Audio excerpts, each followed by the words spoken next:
The smell of coffee filled the small roadside diner when a tall biker with tired eyes stopped mid-sip.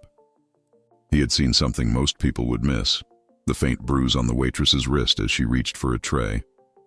Her smile didn't match her eyes. It trembled like a secret begging to be heard.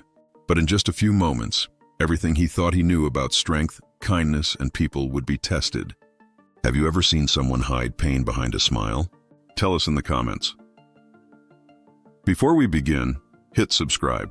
It's appreciated. It was a quiet morning at a small diner on the edge of town, the kind of place where time seemed to move slower. The coffee machine hummed softly, the smell of bacon filled the air, and an old radio played songs from years long gone. That's where Mark, the leader of a local biker club, liked to stop after his long rides. To most people, he looked rough, leather jacket, tattoos, and the kind of face that told stories he'd never say out loud. But those who knew him knew there was more behind that look. He wasn't the kind of man who talked much. He'd seen too many nights on the road, too many people judge him by his jacket before they saw his heart. Every morning he sat at the same corner booth, nodding quietly to whoever served him. That day it was a young waitress named Emily. She had a soft voice and eyes that always looked tired. She worked hard, maybe too hard, smiling at everyone, though her hands shook when she poured the coffee. Mark noticed things most didn't. Maybe it came from years of living on the edge, where reading people could mean the difference between trust and trouble. He saw how Emily flinched every time the door opened, how she kept glancing at her phone like she was waiting for something, or someone, she didn't want to see. The diner felt warm, but there was a chill around her, like sadness hung in the air. Mark didn't say a word, but deep down, he felt something shift. He didn't know it yet, but that small diner, that quiet morning, and that young woman's hidden pain were about to change everything, for both of them. If you were in his place, what would you have done? Tell us in the comments. Days passed, and Mark kept coming back to the same diner. He told himself it was just for the coffee, but deep down he knew that wasn't true. Each morning, he saw Emily trying to hide her trembling hands, brushing her hair over the side of her face where faint bruises sometimes showed. Her smile never reached her eyes, and every time she turned away, he noticed how her shoulders sank, like she was carrying a weight no one else could see. Mark had seen pain before. He grew up in rough neighborhoods where people learned to survive by pretending not to feel. But there was something about Emily that stirred something deep inside him. Maybe because she reminded him of his sister, who had once tried to hide her own bruises from the world. He started to notice more. A car would wait outside sometimes, the same dented pickup, engine idling. Emily's eyes would dart toward the window every time its headlights flashed. One evening, when the diner was almost empty, she dropped a cup, and the sound of it shattering made her jump so hard that the old man at the counter turned to stare. Mark saw the fear flash across her face, not from the broken glass, but from something deeper. He wanted to say something, to ask her if she was okay, but he didn't know how. He wasn't the kind of man people saw as gentle.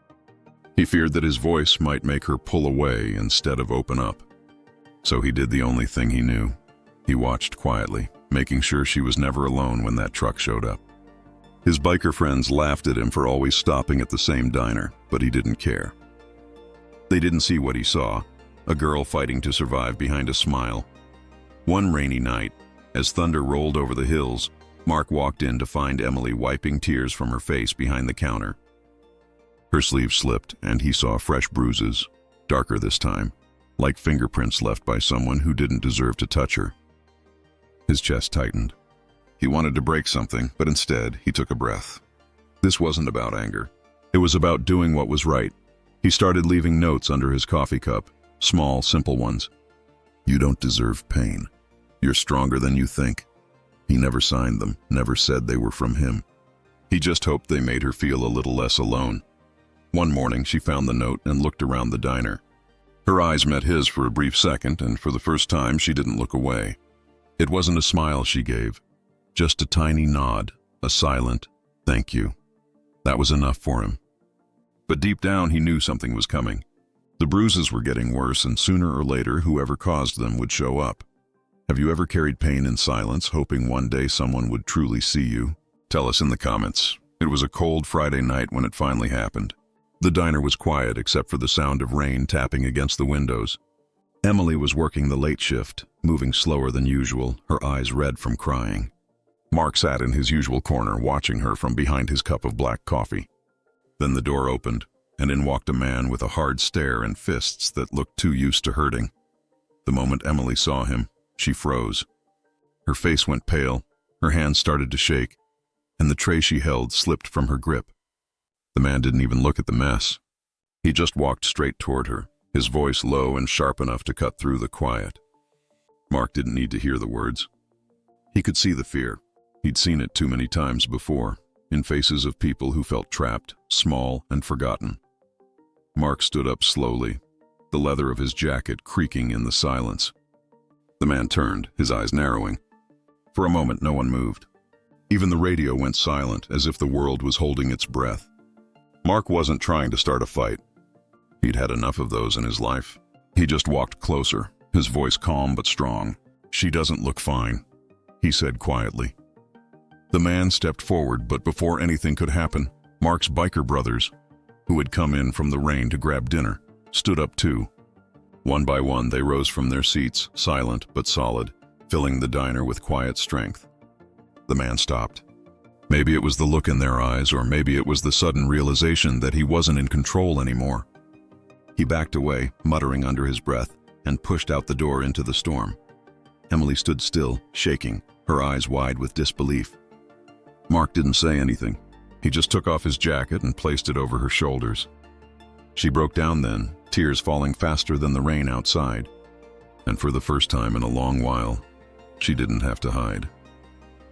What would you have done if this truth was suddenly staring back at you? Tell us in the comments. The storm outside faded by morning, leaving behind quiet streets and a sky washed clean. The diner opened a little later than usual that day. Emily wasn't behind the counter. She was sitting in one of the booths, wrapped in Mark's leather jacket, sipping warm coffee with shaky hands. The bruises were still there, but the fear in her eyes had softened. For the first time in a long time, she looked like she could finally breathe. Mark didn't ask her questions. He just sat across from her, his hands around his mug, waiting in silence. Sometimes silence can speak louder than words. After a while, Emily whispered a soft, "Thank you," her voice breaking in the middle. That was all that needed to be said. Word spread through the small town about what happened that night. People who had once looked at the biker gang with fear or judgment started to see them differently. They weren't just men with loud engines and rough looks. They were protectors, a family that stood for something bigger than themselves. Emily quit the diner a week later. With the help of Mark and his friends, she moved to a new place, started a new job, and slowly built a life free from fear. Mark kept stopping by that same diner, though.